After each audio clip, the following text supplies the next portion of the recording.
Hi, everybody. Welcome back to the Slow Flowers Show with Deborah Prinzing. I guess our surprise guest decided to leave. Anyway, maybe Leo will come back, but I'm so delighted to welcome and introduce Kristy and Chet Anderson and their son, Chet Anderson, the three-person team of the Fresh Herb Company. Thank you all for saying you'll record this with me. Bet.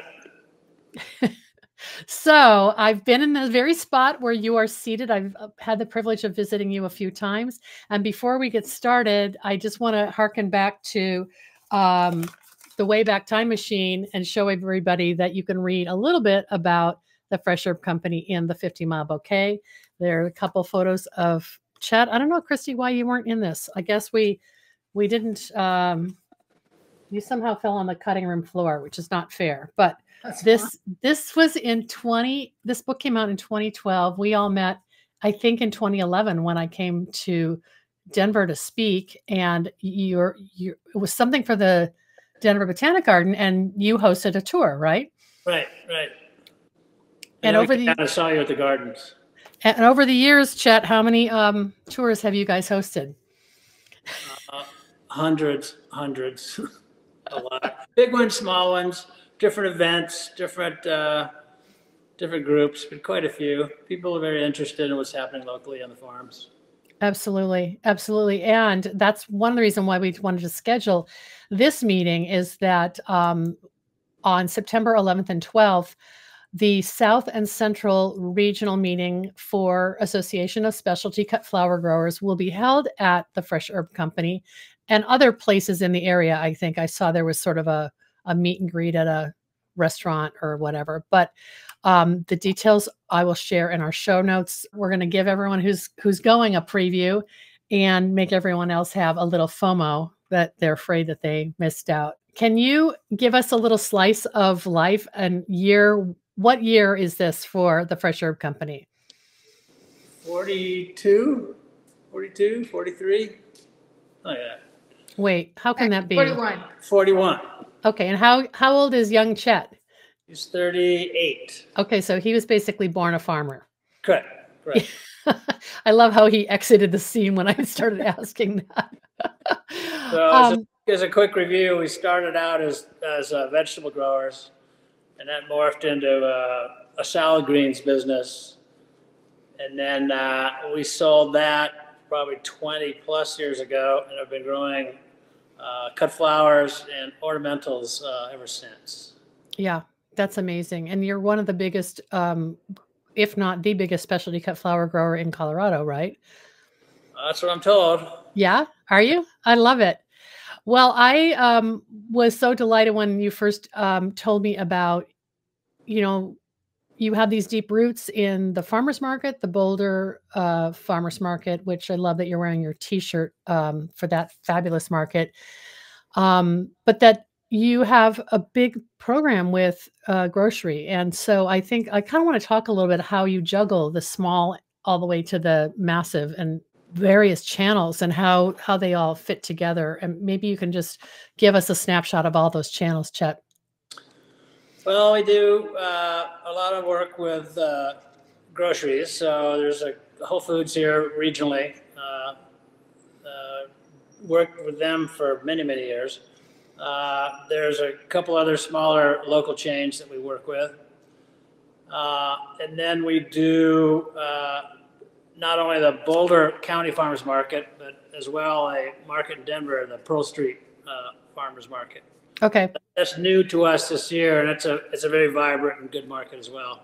Okay. Well, that's cool. So are they on different, I mean, Denver, the day for the Denver market is different than Saturday? Boulder's a Saturday, Denver's a Sunday. So it works out. It makes for kind of a long weekend. Right.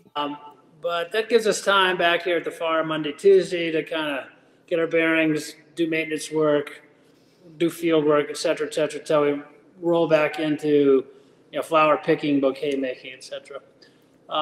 We also have an online presence now, thanks to young Chet here. And we do bouquets, wedding work, small W wedding work, and loose buckets for folks. Okay. And, So like people can go on to the website and place an order for same day bouquet kind of thing, or they have to come to the farm to pick it up? They come to pick it up. We often have them come and give us a sense of what they want, and they're happy to do that. Many just say, I want that wildflower look, you know? Yeah. So just a big bucket of flowers. And that's a growing little part of the business. Yeah.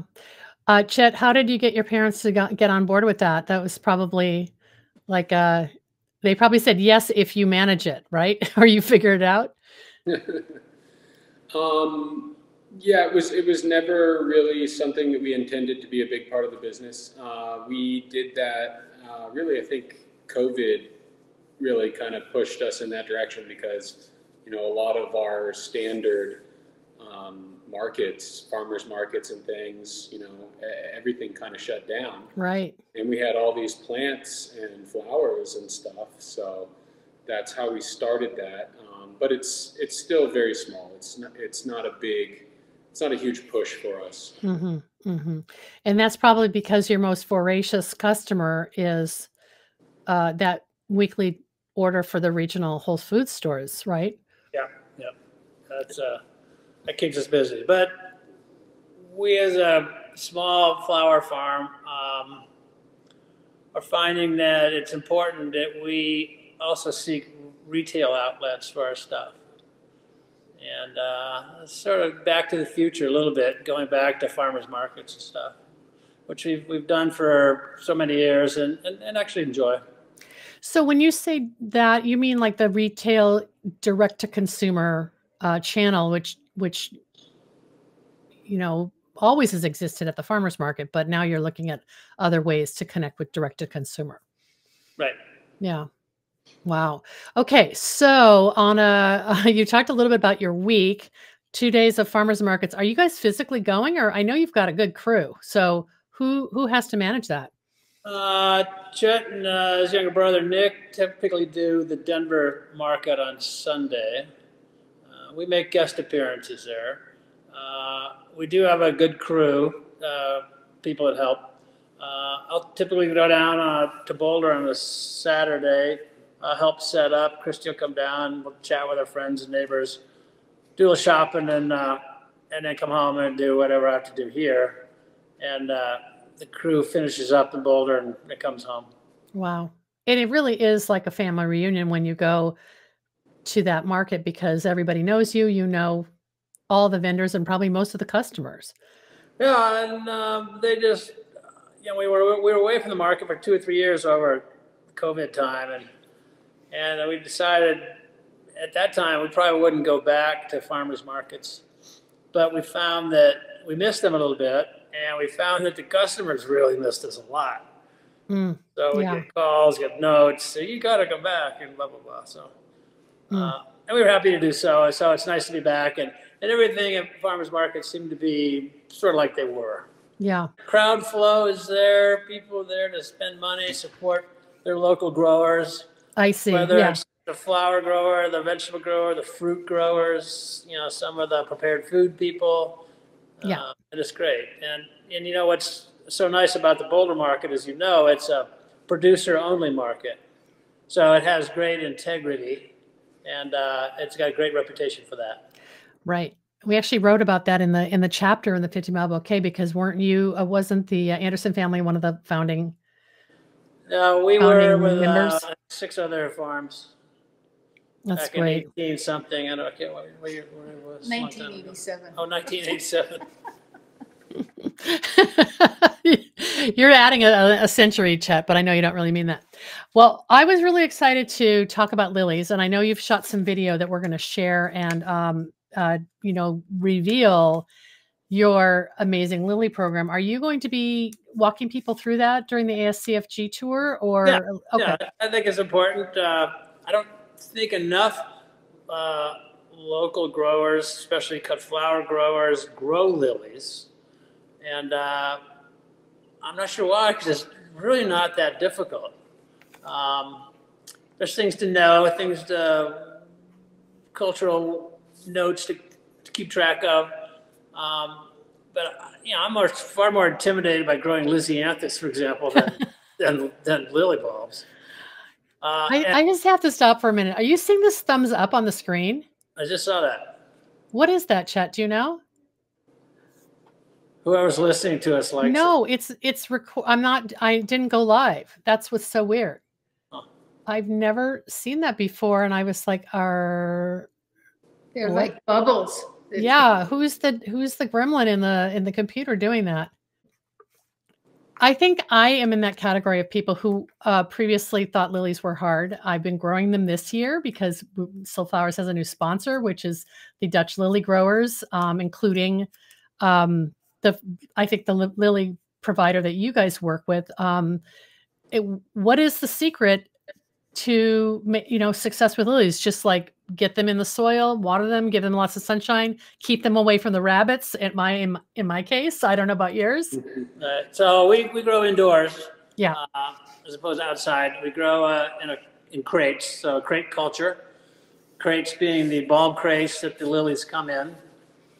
And I think the biggest trick is knowing how to plant the bulb. So we plant pretty high density at 20 bulbs per crate. Okay. Often 10, 12, 15 is recommended, depending on your bulb size. And we tend to grow larger bulb sizes too, because that equates with a better bud count per stem. So you're actually selecting a premium bulb to plant. Correct.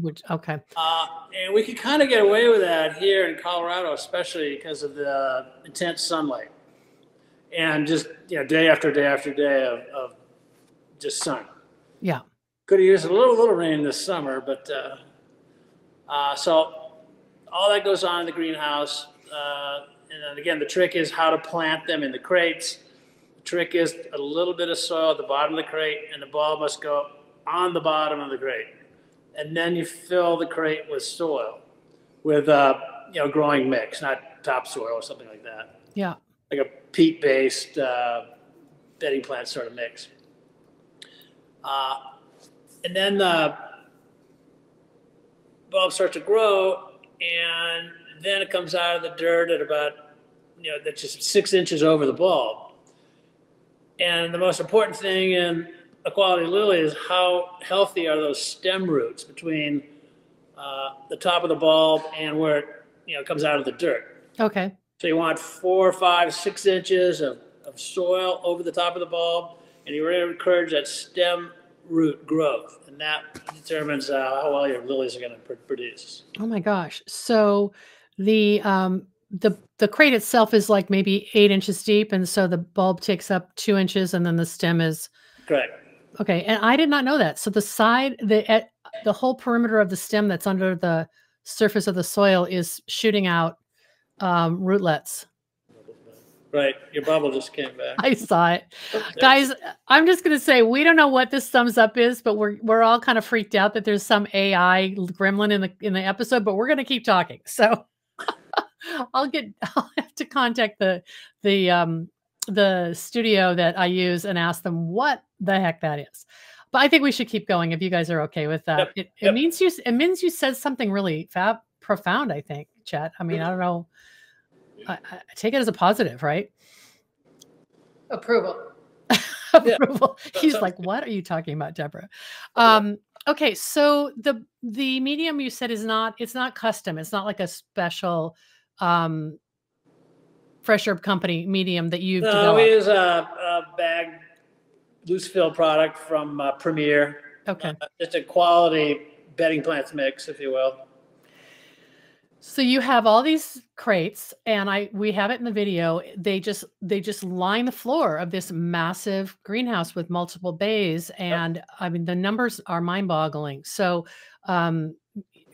is it true that you told me that you're planting a rotation every single week throughout the year, all 52 weeks? Every Monday, Tuesday, we'll plant 4,000 to 6,000 bulbs, and then so what happens is we go pull the old bulbs, right?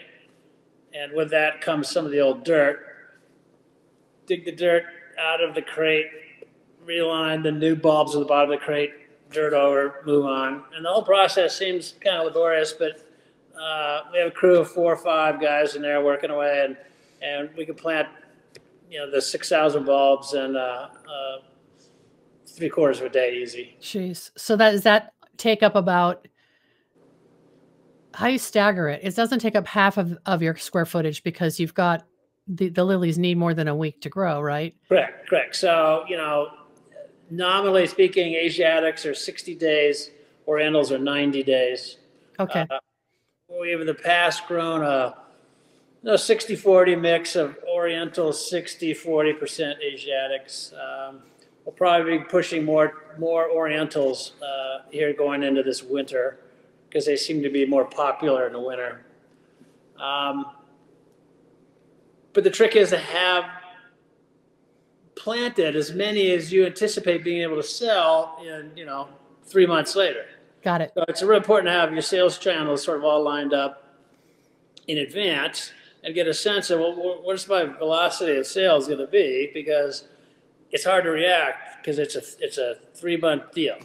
So if you found you didn't plant enough, well, that's a problem. And if you plant too many, oh no, what am I going to do with all this? So right. it just takes a little bit of time to get the sweet spot. How long? Then, we just lay drip tape out over the top of the crates and keep our eye on the water. And temperature in the summer, we just keep greenhouse as cool as possible. So if we keep it 75, 80 is great. In the wintertime, you can grow the lilies on a little cooler. You grow 50, 55 degrees. You really slow the growth by 10 or 20 degrees, 10 or 20 days that way. So we tend to keep it about 60 at night. Here in Colorado, it can be quite warm out or quite cold outside during the day, but if the sun is out, the greenhouse will have to exhaust heat from it. Again, that's where all that sun really comes in handy here. Yeah. So are you using shade cloth at all in the summer, or is it just? I don't. Okay. But in the winter, you do have to supplement with the heat. Yes. Yeah. That's crazy. So I guess when you're really feeling like the snow is getting to you guys, you go hang out in the greenhouse in the winter because it must feel like paradise in there. Yeah, it's great. There's humidity. It's all green. It's awesome. I love it. I think it's really hard for people to even kind of wrap their heads around the numbers that you're talking about. How long I started to ask this earlier, how long have you been running this program? Has it been going on for years? Because you told me earlier that you really have to sort of train customers to know the value of a custom grown lily. Well, it's easy to get people hooked because they're beautiful and they have unbelievable vase life. Yeah. So it's just hard to beat. So, but we've been growing lilies for 20 years easily. Just probably the last 5 or 6, we've been growing year round. We have a herb plant business. It's pretty strong in the spring, and we'd often quit growing lilies come end of November, run out end of November, clear all the crates in the greenhouse, get ready for the bedding plant season in the spring. And then as room came available, we start the lily program again. Well, we found the demand for the lilies over the course of the winter was such that we've got to grow them all year long because the greenhouses are up and going and heated anyway. So I have the crew here, so might as well grow something. Yeah, and make those greenhouses pay for themselves. It helps. Kristy, what are your favorite lilies? I mean, you've probably grown them all. Yeah, it's fun because I get a rotation. So the surprise of the week is always fabulous. And I love mixing the bright colors of the Asiatics, and Chet will play with the colors. Yeah, in the designs. Yeah. So, there's so many kinds of lilies. People think, Oriental lilies, there's stargazers and Casablancas, right? Well, yes, but there's probably 150 others to boot. Yeah. So, for example, right now there's some of the world's most popular Orientals are one called Table Dance. There's a pink, just a monstrous bloom, and another one called Zelmira that looks like a mango kind of. Yes, I saw that. Oh, they're just spectacular. Yeah. And they're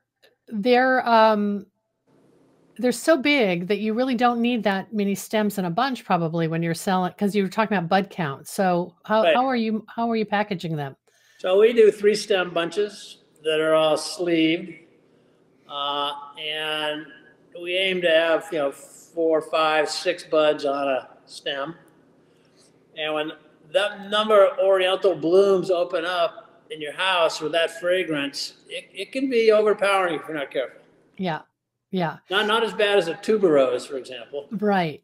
But they've definitely got some fragrance. And some have more fragrance than others. Yellows and whites typically have more fragrance than the pinks and the reds.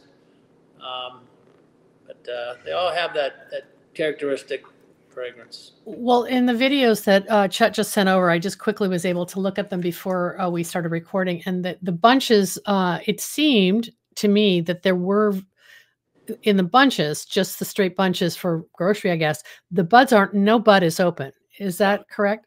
No, you pick them just where the buds start to show color, but not cracking and never open.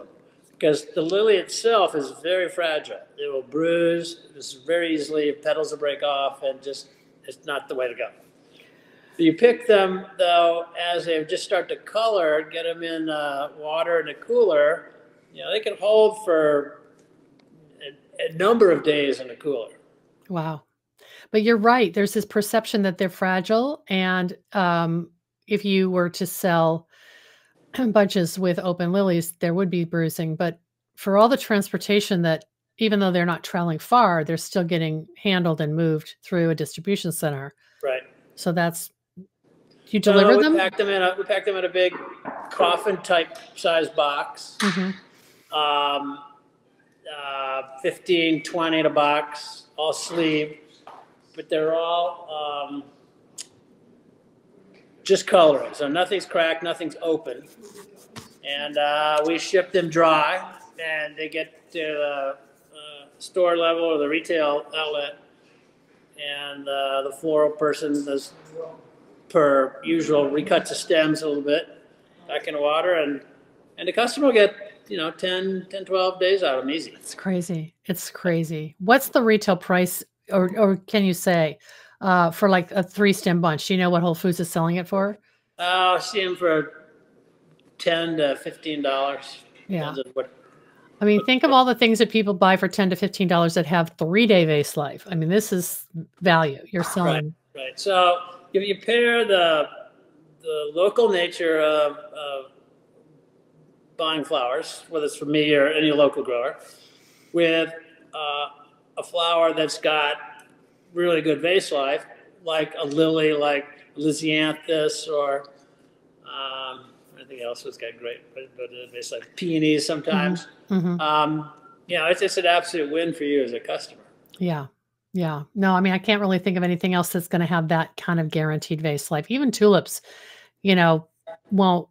They last a good long time, but I feel like they're maybe 8 days or something like that. Yeah, not quite like a lily. Yeah, but you also do mixed bouquets for the farmers market and also these retail customers. And in that case, I feel like some of the images you shared, and then when I saw what you guys were doing in person, there is at least one flower open. Is that true? Yeah. So you like to have, when you sell the bouquets, some flowers open. Mm-hmm. So we use the lilies that are more colored or starting to crack, right? So they'll be ready, kind of table ready, if you will. Yeah, yeah.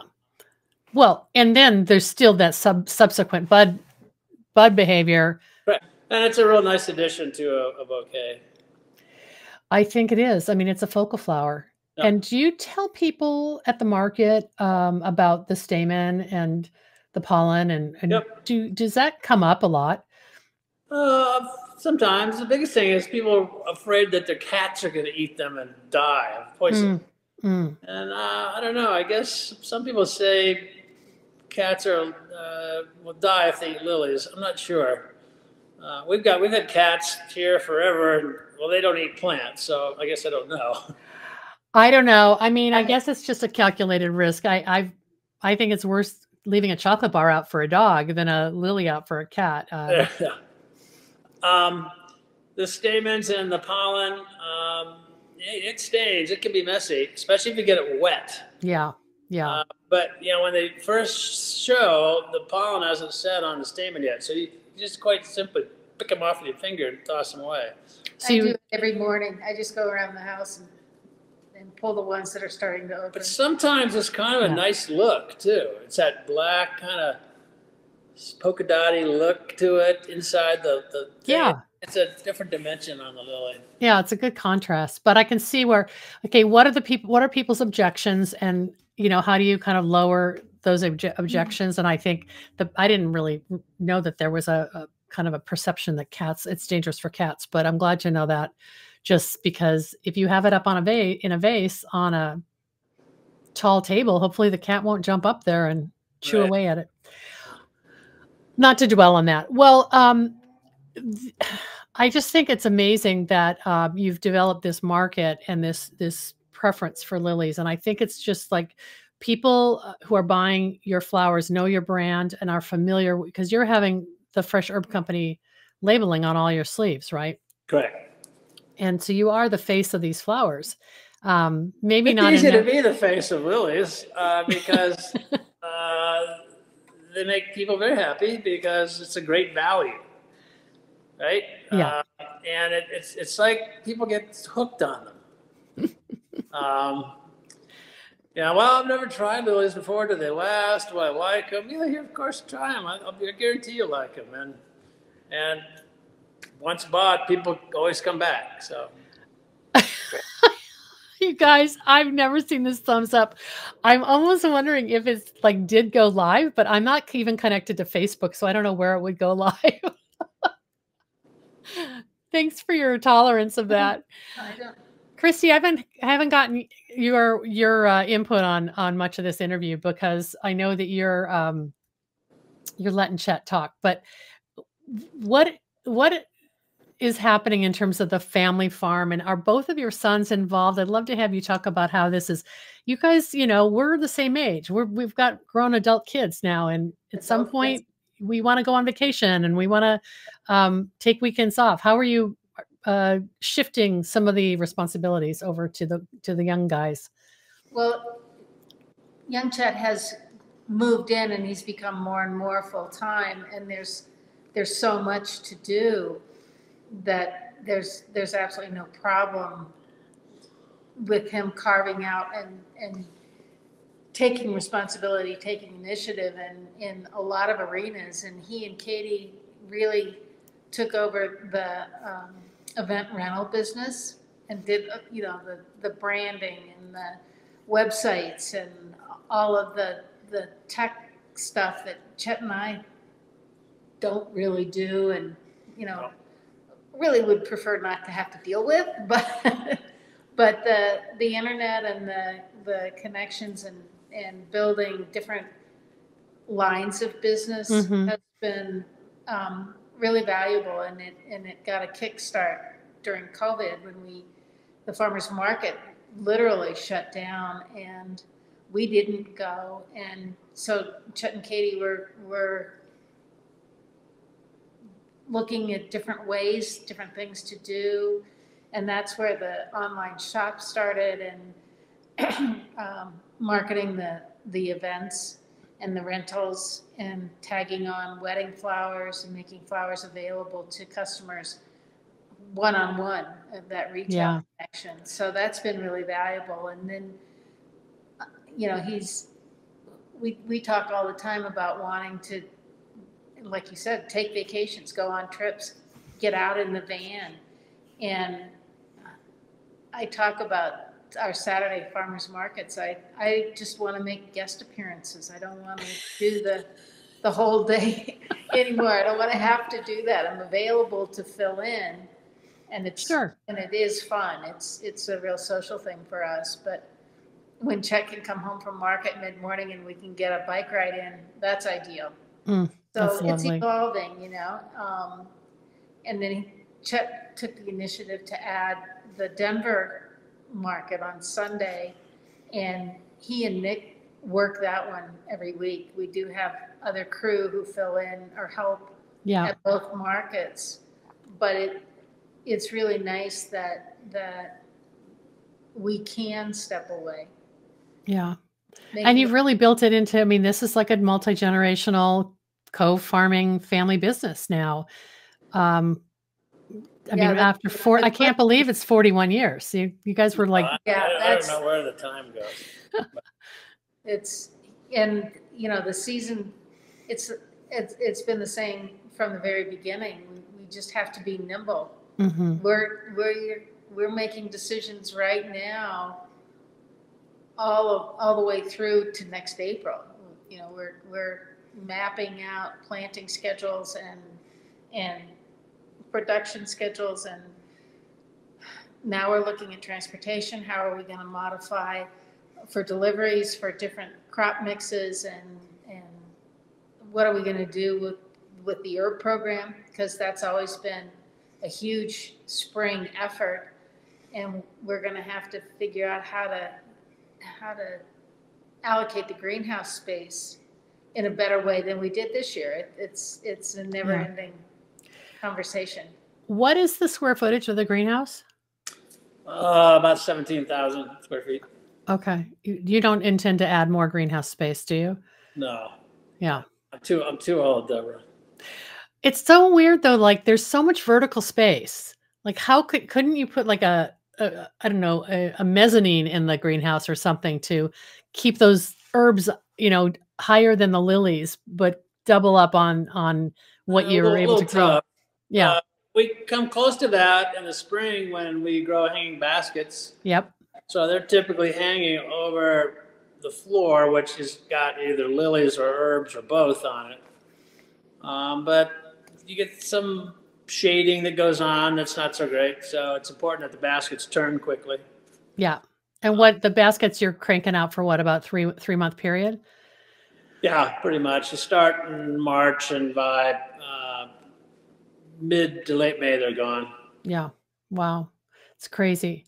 When you talked about the rental business, Kristy, I don't want to jump to conclusions. Is that for events on the farm, or is that something else?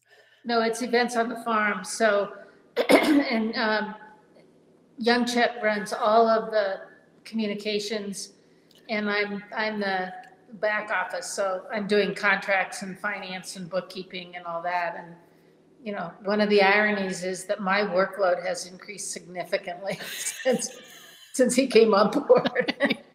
Yeah, you're like, okay, we can grow, but we don't have to grow that exponentially. Exactly. Wow. Yeah, but the event thing has been good.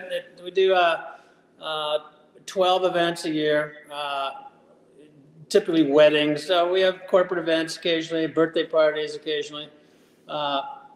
Usually 80–90% of it is weddings. Yeah. Usually Saturdays.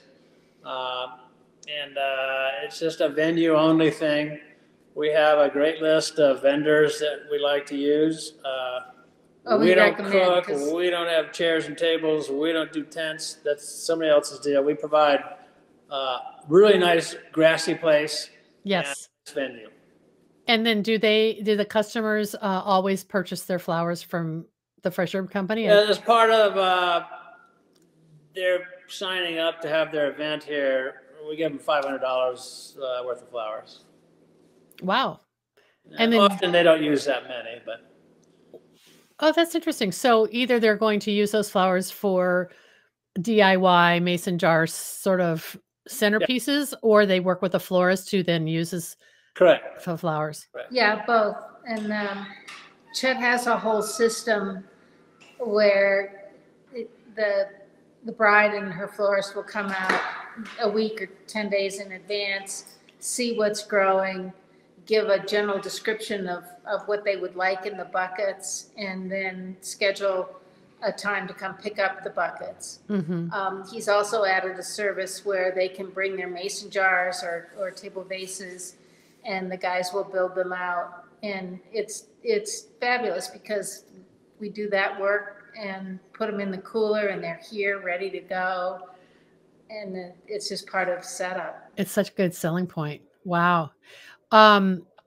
The 12 events, are they kind of condensed, like from spring to fall, like just do do people get married in the middle of summer in Colorado, or is it too hot? Like what are you working with? This year, most events were late May, June, July. August was off for the most part. We had one event in August, and now we have 3, 4 to wrap up in September. Yeah. Anytime into October, you might get cold, you might get snowed on. Yeah. Anything before mid-May, there's not going to be any flowers, and you might get cold and snowed on. Yeah. Yeah. So kind of just work with the seasons. Correct. Yeah, that's cool. Thanks for coming back in, young Chet. We covered many topics, but I want to give you a chance to talk a little bit about the future of the Fresh Herb Company. Are you all in? I mean, it seems like you have built a lot of new channels, and did you think when you were a kid you were going to be a farmer the rest of your life? Or I'm just curious to hear your thoughts. Sure. Well, I've always loved this, and I love being able to spend time on the farm and with my family, and that's always been super important to me. And I think that my parents have built a really special business here, and I think we really do a lot of good for the community, and we provide product that is very, very high quality. And so, yeah, I mean, I love it, but I don't have a crystal ball. What was the last thing you said? I don't have a crystal ball. Yeah. Every year, the farm changes a little bit, and we try to adapt and grow in ways. But there's always it's always farming, and there's always curveballs, and so. We've sustained here for quite a while, and we love it, and I think we all still have some gas in the tank, so we're going strong. I love that. I love that analogy. And you have sustained and put up with the highs and lows of, horrible weather events, and you've always bounced back. I mean, the flowers surprisingly keep growing, and the family keeps thriving. So it's just wonderful to watch from afar and root for you guys. Thanks, yeah. And I think it'll be great when the other flower farmers come to tour, because first of all, I've been on those tours and the questions just keep on coming, and you guys are, fielding questions the whole time. So it's kind of all you're on, but it's also nice to celebrate what you've achieved and share it with your community. No, it's great to share it with fellow growers too. Yeah. Right? Yeah. And it's always great when I can keep someone from making an expensive or timely mistake, because I've already done it probably. Who were your mentors, or did you just kind of teach yourselves? I kind of taught myself a bit. Well, there weren't as many people flower farming when you guys got started. Very few, actually. There was nobody. Yeah. There's this whole flower thing, started with people like you, raising awareness about the importance of local flowers, right? And you'd always sell little zinnias or this or that to market as a second thought, but you got to think, well, flowers got to come from somewhere. So this idea that 85% of the flowers that are consumed in this country are from offshore is ridiculous. Yeah. So, groups like ASCFG, Slow Flowers, Certified American Grown, a lot of people pushing hard to get the domestic producers of flowers recognized for the quality of their work, the quality of the product. Amen, brother. I was told recently that I was too divisive in the floral industry because I would say things about that were unfavorable about imports. And I was just like, come on, guys. The import business is doing just fine.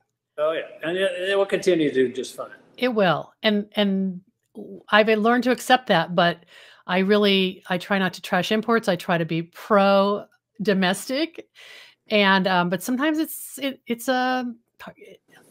the comparison is just so obvious. You have to point it out. So, No question.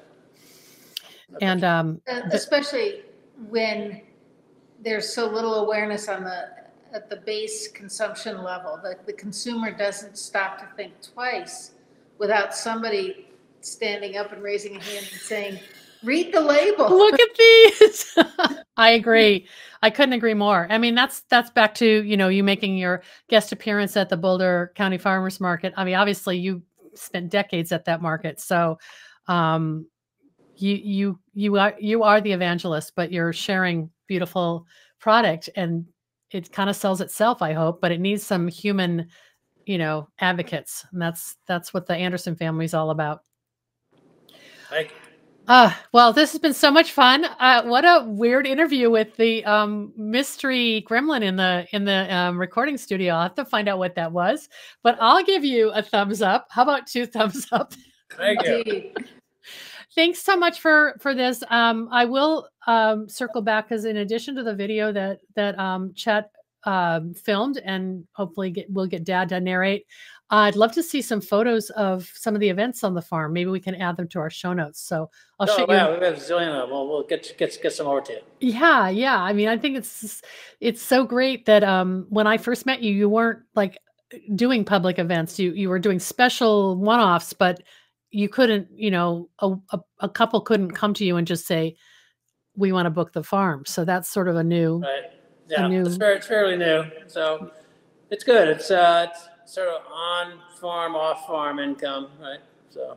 Yeah. Well, and it's interesting because what we offer is an opportunity to share the farm, to have an event of the farm. People know that on Saturday afternoon we'll be coming home from farmers market, so you'll see the trucks and there'll be a lot of activity. We won't bother you, but it's real, and they love being able to take photographs in the fields and the flowers. They love being able to incorporate flowers of the season of the place on their day. It's not staged or fabricated. It's very authentic, and I think that's such a good point. I think people are just so happy to celebrate such a special event like a wedding. We have a big birthday party coming up, and those landmark birthdays are fun to celebrate too in that way. So, well, and then the fields and the greenhouses become the backdrop to all the photography for the event. So that's authentic as well. It's hyper seasonal, and every time someone sees a sunflower, they're going to think about the month when they got married at the Fresh Herb Company. Yeah. No question. We didn't even talk about the field crops, but they do appear in the videos. And I think what I'll do is share the PDF of the story that ran in the 50 Mile Bouquet. Even though that is 12 years old, I want people to download it and be able to read it and enjoy it. And I wish I could be there for the ASCFG event. I know it's going to be hugely successful. Everyone who comes will get their money's worth, because you're right, Chet. You will save them if they just learn one tip that they can take home and save time and money and be successful as a flower grower. That's worth the price of admission. Perfect. Good. Super.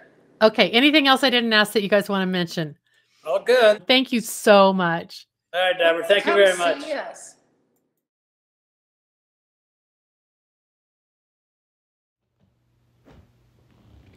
Hello, everyone. Chet Anderson here with the Fresh Herb Company. Going to give you a little tour of our lily production and a little bit of our field work.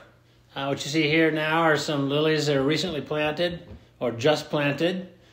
We plant every week about 4,000 to 5,000 bulbs. And you can see the progression of growth of the various plantings, one week after another. Here we are, some lilies that are near harvest, waiting for them to color up.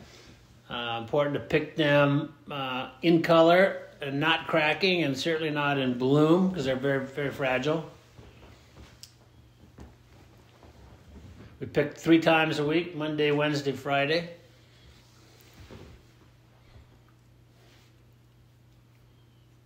We plant 20 bulbs in a crate. pretty high population of plants, but we have great light here in Colorado, so we can pull it off. These will be picked very shortly. Asiatics.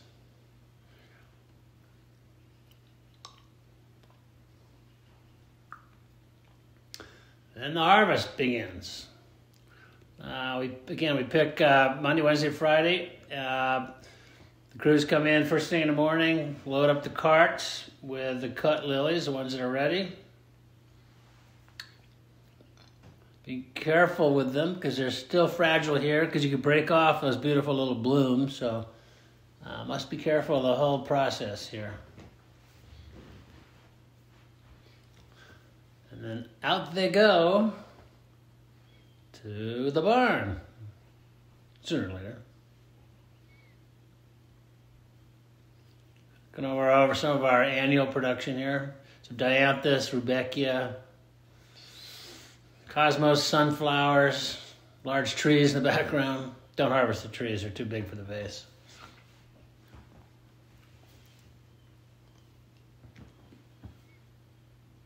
Nice day. We haven't had any rain all summer, so it's always looking like this. Yikes.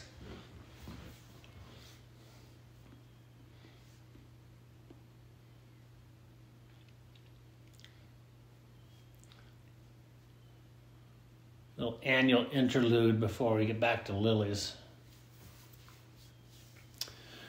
So, lilies go from the barn or the greenhouse to the barn. Here we are just doing a little work around the crates. So we have many thousands of bulb crates, and we recycle the soil over every planting, and then are sure to put in about 25-30% new soil at every planting. And everything is planted in a crate culture. So here we are in the processing shed. Lilies are bunched, 3s, 5s, carefully sleeved, put into water with a little lily bulb solution, and then they're packed off to our markets, groceries, and different local markets. Here's some of our annuals and perennials in the field. There's some Veronica, a second harvest of Veronica this year. We could get the first harvest in, cut it back, and then we got a nice flush for number 2. That's Leo, kind of guiding things along here. There's picking some zinnias. The zinnia patch has been hit real hard this season, but still produces some bright and beautiful stems, which we love. All of our annuals are watered with impact sprinklers overhead. All perennials are drip irrigated. So it's kind of a mix of the two. Here we are in the sunflowers. We pick sunflowers every day, every other day, depending on the degree of openness of the flowers. You want them coloring, cracking, but not wide open, because again, like lilies, that petal is very delicate. You don't want to bruise it. It hurts the look. Here's a nice solidago that's a great filler for us. So sunflowers, like the lilies, pick them all, pack them into the greenhouse or the pecking shed, and away they go. We grow on about 6 acres here, 8 acres here. Greenhouse is about 17,000 square feet.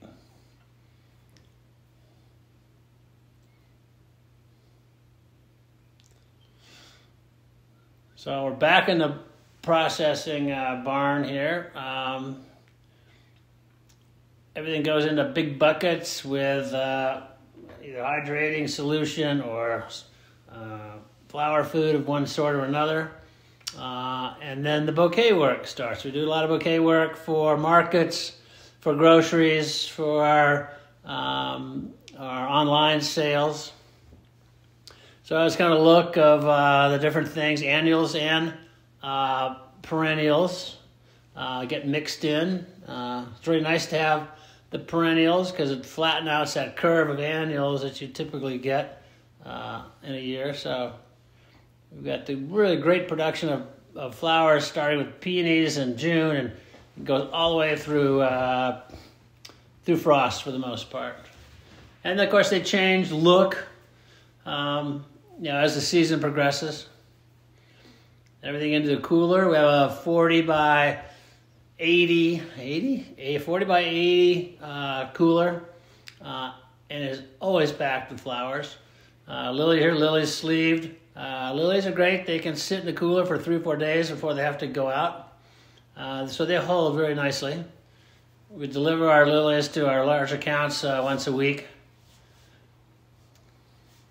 Everything's on wheels here. We like the racks. And here's wrapping up. Here's Leo, our farm dog. And he has a thing for our raspberries. So he's concluding the video with dessert, it appears. But he likes to eat them one at a time. I don't know. But anyway, thank you for joining us on this tour, and we'll see you soon.